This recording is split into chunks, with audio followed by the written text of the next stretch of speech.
Hello friends, welcome है आप सभी का। आज के इस लेसन में हम पढ़ने वाले हैं क्रिटिसिज्म। ये हमारा फॉर्म्स ऑफ प्रोज है फ्रेंड्स और इम्पॉर्टेंट है। क्रिटिसिज्म समालोचना इसको हिंदी में कहते हैं। तो क्या होता है ये, इसके मीनिंग, इसका एग्जाम्पल, डेफिनेशन और इम्पॉर्टेंट राइटर जिन्होंने इस फील्ड में कार्य किया है लिखे हैं कुछ अच्छे इंपॉर्टेंट वर्क एंड इसके प्रैक्टिस सेट के क्वेश्चन हमारे एंड में हम डिस्कस करने वाले हैं आज के इस लेसन में। क्रिटिसिज्म से फ्रेंड ये वर्ड जो होता है हम भी डेली यूज़ करते हैं इसको। डेली जो बातचीत होती है उसमें हम यूज़ करते रहते हैं, क्रिटिसाइज करना, क्रिटिसिज्म। तो ये एक सिर्फ बुराई से लेकर इसका मीनिंग ना चले, क्योंकि ये इसका मतलब सिर्फ बुराई निकालना ही नहीं होता है। क्रिटिसिज्म में अच्छाई और बुराई दोनों की ही समीक्षा की जाती है। कोई भी वर्क है, जो भी राइटर का कुछ वर्क है या कुछ भी चीज़ है, तो उसकी अच्छाइयाँ और बुराइयाँ जो निकाल रहा है, जो क्रिटिक है, वो भी उस फील्ड में, उस सब्जेक्ट में वो परफेक्ट होना चाहिए, तो ही वो क्रिटिक उस वर्क को क्रिटिसाइज करता है। ठीक है, शुरू करते हैं आज का हमारा ये lesson. Criticism in English literature. Criticism is a kind of bridge between the author and the reader. पहले तो यही है कि ऑथर और रीडर के बीच में क्रिटिसिज्म एक ब्रिज का कार्य करता है, सारे डाउट जो है क्लियर करता है। It is concerned with defining, classifying, expounding and evaluating works of literature. जो भी लिटरेचर का वर्क है उसको वो डिफाइन करता है, क्लासीफाई करता है, एक्सपाउंड उसकी व्याख्या करता है, उसको एक्सप्लेन करता है एंड इवेलुएट करता है। क्रिटिक जो है वो करता है ये। And the critic explain the full meaning and value of a work to those who might not grasp them without the help. जो हेल्प के बिना नहीं समझ पाते हैं उस वर्क के मीनिंग्स, उसकी अच्छाई बुराई, तो वो क्रिटिक उनके उस फील्ड में हेल्प करता है, एक्सप्लेन करता है फुल मीनिंग उसका वर्क का। Criticism is a literary form which expose the inner beauty and significance of a work of literature. तो इसमें जो लिटरेरी फॉर्म है, ये मैंने बताई थी आपको, फॉर्म्स ऑफ प्रोज है mainly, and which expose the inner beauty. जो इनर ब्यूटी होती है, जो वर्क है, जो राइटर ने लिखा है, ऑथर ने लिखा है, उसको उसका इनर ब्यूटी एंड सिग्निफिकेंस उसका हमारे सामने लेकर आते हैं। A critic is like a जज who gives his verdict impartially. एक जज की तरह कार्य करता है क्रिटिक, जो कि अपना जो निर्णय देता है, वर्डिक्ट है, जो निर्णय है उसका, तो वो इम्पार्शियली देता है, बिल्कुल बिना भेदभाव के। And describe the merit and demerit of the book on the basis of his knowledge of the subject. वो खुद भी उस सब्जेक्ट में उसकी नॉलेज होनी चाहिए, उसी के बेस पर वो उसके मेरिट और डीमेरिट्स का डिस्क्राइब करता है, जो भी रचना है, जो भी लिटरेचर वर्क है। डेफिनेशंस पे हम आ जाते हैं क्रिटिसिज्म की। तो first is Walter Peter. Walter Peter के अकॉर्डिंग क्या है इसकी definition? Criticism is the art of interpreting and art. देखिए कितना इजीली इन्होंने बता दिया है कि एक कला को ही वर्णन करने की कला है criticism. It serve as intermediary between the author and reader by explaining the one to other. तो यहाँ से क्रिटिक से बात कर रहे हैं कि क्रिटिक इस तरह से कार्य करता है, इंटरमीडिएट की तरह, मीडिएटर की तरह ऑथर और रीडर के बीच में, और उनको एक्सप्लेन करता है one to other. And by his special aptitude and training the critic feels the virtue of a masterpiece. और जो भी लिटरेरी वर्क है उसका वो वर्च्यू को फील करता है, वो लेकर आता है सामने, एक्सप्लेन करता है, disengage it and sets it fourth, और उसको आगे की तरफ लेके जाता है। फिर वॉल्टर पीटर के अकॉर्डिंग हो गई।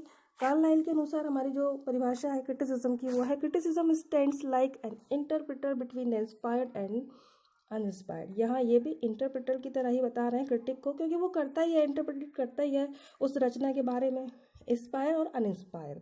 Between the prophet and those who hear the melody of his words. देखिए प्रॉफिट यहाँ लेखक को कह रहे हैं, ये जिसका वो वर्क है, तो प्रॉफिट और प्रॉफिट के द्वारा जो कहे गए वर्ड्स, यानी कि जो भी उसका वर्क है, उसको वो इंस्पायर्ड और अनइंस्पायर्ड जो भी है उसको इंटरप्रेट करता है कार्लाइल के according. Critic and catch some glimpse of their material meaning. और उस जो लिटरेरी वर्क है उसका जो मटेरियल मीनिंग को कैच करता है, बट उसके डीपर मीनिंग को वो नहीं अंडरस्टैंड करता है। ये इनके अकॉर्डिंग हमारी डेफिनेशन है। नेक्स्ट हमारे मैथ्यू अर्नोल्ड है। Disinterested endeavour to learn. इनके अनुसार क्या है? क्रिटिसिज्म एक ऐसा डिसइंटरेस्टेड, अरुचिकर प्रयास है सीखने का, and propagate the best that is known and thought in the world. और वर्ल्ड में, जो संसार में जो भी जाना गया है, उसी चीज़ को, उसी बेस्ट चीज़ को आगे लेकर आना, यानी कि जो सही है उस जो लेखक की जो वर्क है, लिटरेचर वर्क है, जो भी है, साहित्यिक रचना है, उसका जो दुनिया में जो जाना गया है, माना गया है, उसी की गुण दोष उसको लेकर सामने आना। तो ये मैथ्यू अर्नोल्ड के अकॉर्डिंग हमारी डेफिनेशन है। उसके अतिरिक्त the reader would miss half the inner meaning and beauty of a work of literature without the help of a critic. देखिए रीडर के बारे में ऐसा कह रहे हैं ये क्रिटिसिज्म में कि रीडर पूरा जो है इनर मीनिंग और ब्यूटी जो उस वर्क की है उसको नहीं वो फील कर पाएगा, मिस कर देगा बिना क्रिटिक की हेल्प के। यानी क्रिटिक ही है जो उसे बताता है उस वर्क में कितने अच्छाई है कितनी बुराई है। इन दिस कंटेक्स्ट, अब देखिए ये थोड़ा इंपॉर्टेंट है, यहाँ से हमारा क्वेश्चन बन सकता है। In this context a question is often raised as to who is superior between the author and the critic, कि अब ऑथर और क्रिटिक के बीच कौन सुपीरियर है। तो in this connection it can be asserted without any shade of doubt that the author is superior to the critic, कि भाई author he superior है, क्योंकि जिसका वर्क है उसने अपना वर्क लिखा तभी तो उसको क्रिटिसाइज किया गया ना। जब वो रचना ही नहीं होगी वो तो किसे क्रिटिसाइज करेगा क्रिटिक। तो यहाँ ऑथर सुपीरियर होता है because no critic can exist और functions without the creative artist. The author is the base on which the critic stands. तो ये थोड़ा क्वेश्चन अगर आ जाए तो हमें यहाँ ऑथर पे ही टिक करना है। And criticism is subservient to art. Criticism derives its existence from literature as literature does from life. Criticism जो है आर्ट का जो कला के ही अधीन होता है। जो क्रिटिक है वो खुद भी परफेक्ट होना चाहिए उस सब्जेक्ट में, उस विषय में जिसको वो क्रिटिसाइज कर रहा है। And criticism drives its existence from literature, उस चीज़ को लिटरेचर से बाहर लेकर आता है जो भी इम्पोर्टेंस है उस वर्क का, और उसको as literature does from life, जो लाइफ से लिटरेचर ने लिया है। काइंड्स ऑफ क्रिटिसिज्म पे हम आ जाते हैं, इसके जो प्रकार हैं किस तरह से ये लिखे जाते हैं। 3 टाइप्स से हमारे, लेजिस्लेटिव, एस्थेटिक एंड डिस्क्रिप्टिव। तो एक एक करके इनके बारे में हम देख लेते हैं डिटेल से। Legislative criticism, it is a criticism which evaluates a work of literature by the rules और principle laid down by the ancient Greek और लैटिन क्रिटिक्स।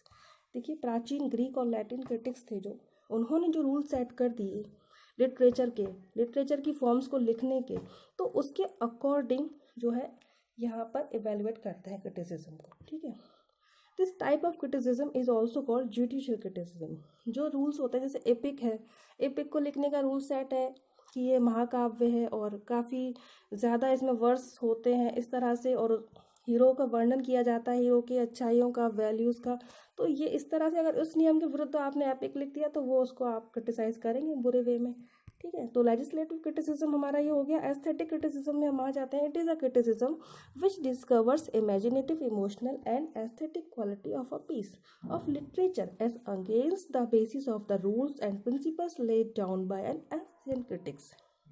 अब इसमें ये ऐसे बता रहे हैं फ्रेंड्स कि जो प्राचीन क्रिटिक्स ने जो भी प्रिंसिपल्स, जो भी सिद्धांत रखे हैं इनको क्रिटिसाइज करने के, उसके अगेंस्ट है ये एस्थेटिक है, सौंदर्यात्मक क्रिटिसिज्म जैसे हम कह सकते हैं। तो इसमें ये सिर्फ इमेजिनेटिव, इमोशनल, एस्थेटिक क्वालिटी देखते हैं। जो भी वर्क है उसकी, उसमें किस तरह से आपको कल्पनात्मक उसका जो है, और किस तरह से आपको उस वर्क को पढ़कर आनंद आता है, लाइक दिस। तो आप एस्थेटिक क्रिटिसिज्म में वो इस तरह से करते हैं, ना कि वो रूल्स और प्रिंसिपल्स पर जाकर उसको नहीं मेजर करते हैं क्रिटिक इसमें। ठीक है, नेक्स्ट हमारा है aesthetic beauty can not be governed और बाय लॉजिक और reasoning.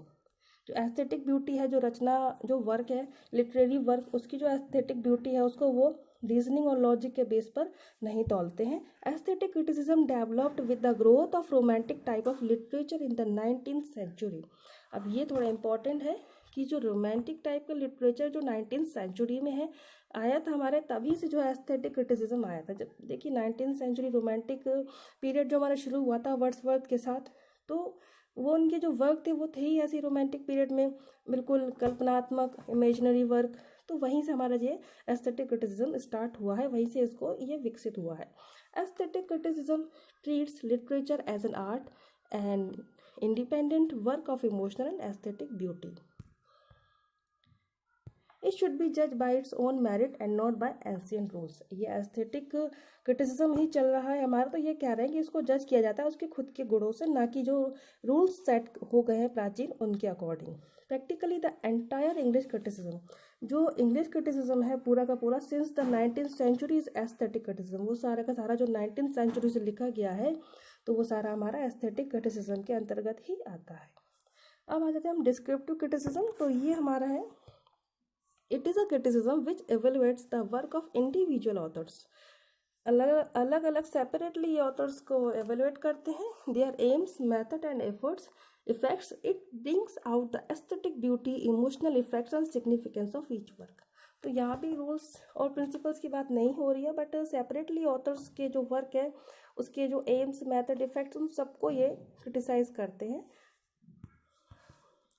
This form of criticism is by far the most popular form today. तो ये डिस्क्रिप्टिव की बात हो रही है कि ये आज के समय में बहुत पॉपुलर है कि सिर्फ एक ही ऑथर जो है उसको ही क्रिटिसाइज कर रहे हैं separately. Much of criticism today is of this kind. This form of criticism is also called practical criticism. तो ये क्वेश्चन बन सकते हैं। जुडिशियल क्रिटिसिज्म किसको कहा जाता है? तो वो हमारा लेजिस्लेटिव क्रिटिसिज्म है। प्रैक्टिकल क्रिटिसिज्म क्या है? वो हमारा डिस्क्रिप्टिव क्रिटिसिज्म है। तो एक तरह से ये हमारे क्वेश्चन बन सकते हैं। अब आ जाते हैं important critics and their work. तो पहले हमारे ग्रीक, रोमन एंड फ्रेंच हैं। तो 3 हैं ये हमारे। तो पहले जो थर्ड ग्रीक हैं वो देख लीजिए, प्लेटो, एरिस्टोटल एंड लॉन्जाइनस। अब ये इंपॉर्टेंट है, ये क्वेश्चन सीधे सीधे बनेगा कि ये कौन है, ग्रीक है, रोमन है या फ्रेंच है। तो ये आप ध्यान रखें, प्लेटो, एरिस्टोटल एंड लॉन्जाइनस, ये ग्रीक हमारे क्रिटिक हैं। तो प्लेटो की जो वर्क है रिपब्लिक एंड सिम्पोजियम, डायलॉग्स, फेड्रस, ये हमें याद रखना है। यहाँ से अब क्वेश्चन बनते हैं हमारे। Aristotle, poetics, rhetoric. रेटोरिक किसका वर्क है? एरिस्टोटल का है। ये कौन से हैं क्रिटिक? ग्रीक क्रिटिक है। लॉन्जाइनस का on the सबलाइन, very very important है। अब आ जाते हैं हमारे रोमन क्रिटिक हैं, होरेस, क्विंटिलियन एंड डांटे। ये 3 हमारे रोमन क्रिटिक हैं। आर्ट्स पोइटिका, ये बहुत इंपॉर्टेंट है होरेस की, एंड आर्ट ऑफ पोइट्री इसका मीनिंग है। एंड क्विंटिलियन, इंस्टीट्यूटियो, ओरेटोरियो, ये इनकी 12 बुक्स हैं। इसमें क्रिटिक वर्क है ये इनका, रोमन है ये, क्विंटिलियन। एंड डांटे, दी वल्गेरी एलोक्यो, ये रोमन भाषा है इसलिए इसके नाम थोड़े अजीब हैं, समझ सकते हैं आप इससे। एंड नेक्स्ट हमारे जो 3 हैं वो हमारे फ्रेंच क्रिटिक हैं। तो वो कौन कौन से हैं? बॉयलियो, रैपन एंड विदा। तो बॉयलियो का वर्क है आर्ट पोइटिक, एंड रैपन का है रिफ्लेक्शन, एंड विदा का है डी आर्ट पोइटिका। ये इंपॉर्टेंट वर्क्स, ये 3 का जो ग्रुप है।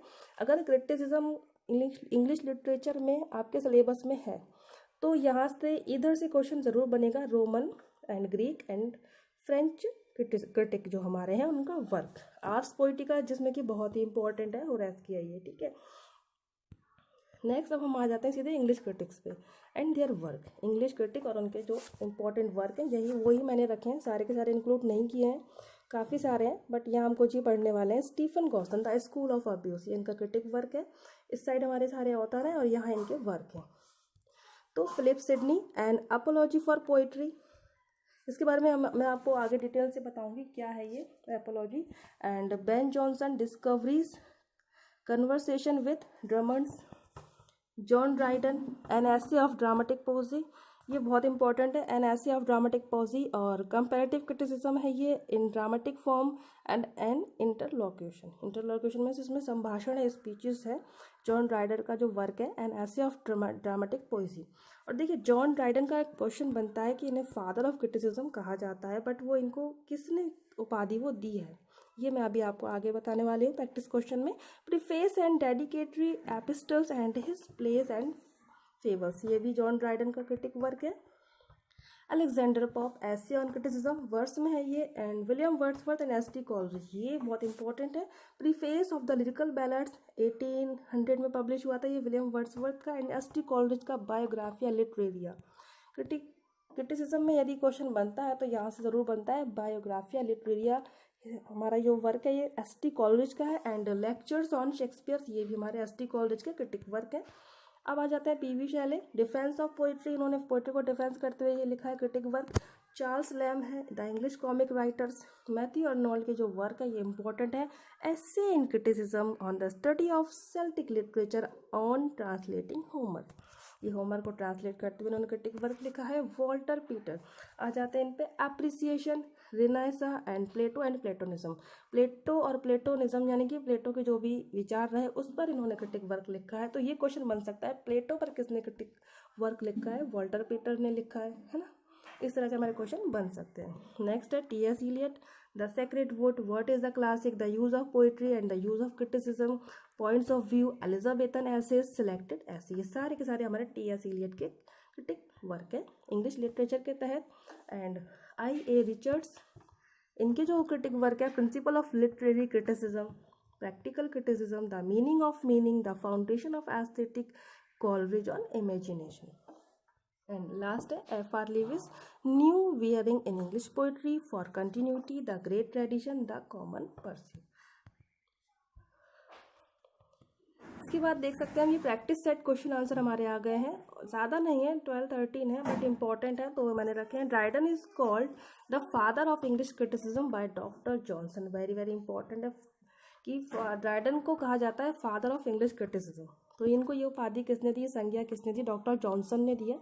And doctor Johnson preferred Shakespeare's comedies to his tragedies. तो ये क्वेश्चन बनता है, शेक्सपियर की कॉमेडीज को ट्रेजेडीज के रूप में किसने लिखा है, डॉक्टर जॉनसन ने लिखा है। Plato was the first literary critic who said that art is twice removed from reality. बहुत इंपॉर्टेंट है ये, art is twice removed from reality. ये किसने कही है कोट्स, तो ये हमारे प्लेटो की कोट्स है, क्रिटिक है ये। And Plato proposed that poet should be banished from the ideal republic. ये जो थे एस्थेटिक क्रिटिसिज्म के पूरी तरह से खिलाफ थे, ये लेजिस्लेटिव क्रिटिसिज्म में विश्वास रखते थे, नियम और सिद्धांतों के अकॉर्डिंग लिखा जाए सारा लिटरेचर।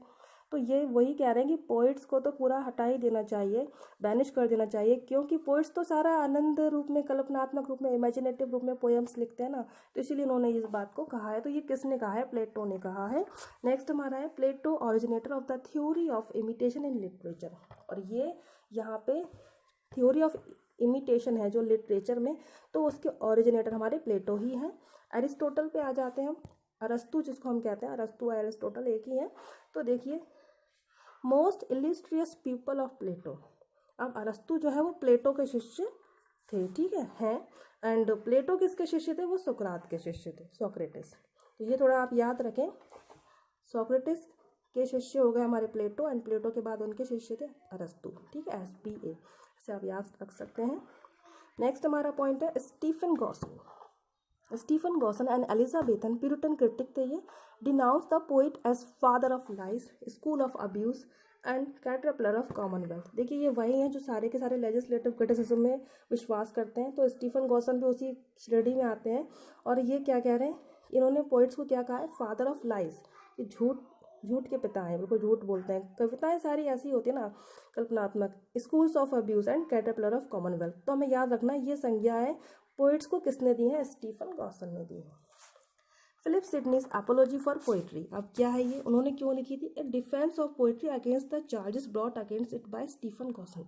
स्टीफन गॉसन ने इनके ऊपर कुछ चार्ज लगा दिए थे, इनकी रचनाओं पर कुछ उन्होंने उंगली उठाई थी लाइक दिस, तो उन्होंने उसको डिफेंस करते हुए ये क्रिटिसिज्म लिखा था, एपोलॉजीज फॉर पोइट्री, एपोलॉजी करके लिखा था। एंड नेक्स्ट हमारा पॉइंट है इन ड्राइडन्स एसे ऑफ ड्रामेटिक पोजी, जो एसे ऑफ ड्रामेटिक पोजी है ड्राइडन का, बहुत इंपॉर्टेंट है ये। देयर आर 4 इंटरलोक्यूटर्स, देखिए उसमें 4 तरह के स्पीचेस हैं, संभाषण हैं, रिप्रेजेंटिंग 4 डिफरेंट आइडियोलॉजी। और वो चार के चारों जो इंटरलोक्यूटर्स हैं वो 4 आइडियोलॉजीज को डिस्क्राइब करते हैं। तो वो 4 है, लेसिडियस, यूजनियस, निएंडर एंड क्रिटिस। तो ये इसमें से जो निएंडर जो स्पीचेस है वो ड्राइडन्स के खुद के विचार हैं, ये थोड़ा सा इंपॉर्टेंट पॉइंट हमारा है। एंड नेक्स्ट हमारा है John Crowe Ransom is believed to be the pioneer of the so called new criticism. तो न्यू क्रिटिसिज्म के पायनियर किसको माना जाता है, जॉन क्राउ रैंसम को। Lady M.W. मॉन्टेक, ये एक क्रिटिक है, says that Pope's essay on criticism is all stolen. इन्होंने पूरा इस पे लगाया है दोष पॉप के ऊपर, जो पॉप के जो एसेज हैं जितने भी क्रिटिसिज्म पे उन्होंने लिखे हैं, उन्होंने कहा ये सब चुराए हुए हैं। किसने कही ये बात, तो ये हमें ये याद रखना है, लेडी M.W. मॉन्टेक क्रिटिक थी ये भी। थॉमस लव पीकॉक, ये जो है हमारे Thomas Love Peacock is the author of the 4 ages of poetry. 4 ages of poetry जो वर्क है ये किसने लिखा है, तो थॉमस लव पीकॉक ने लिखा है। तो फ्रेंड्स ये हमारे हो गए आज के क्रिटिसिज्म से related, criticism in English literature, वो आज हमने पढ़ा है, उसके सारे एग्जांपल्स देख लिए हमने इंपॉर्टेंट, और definitions, meaning, practice set question. तो फ्रेंड्स आज के इस लेसन में इतना ही। वीडियो देखने के लिए बहुत थैंक यू, एंड सब्सक्राइब करें, लाइक करें, शेयर करें। Thanks for watching this video. खुश रहिए, पॉजिटिव रहिए, जय हिंद।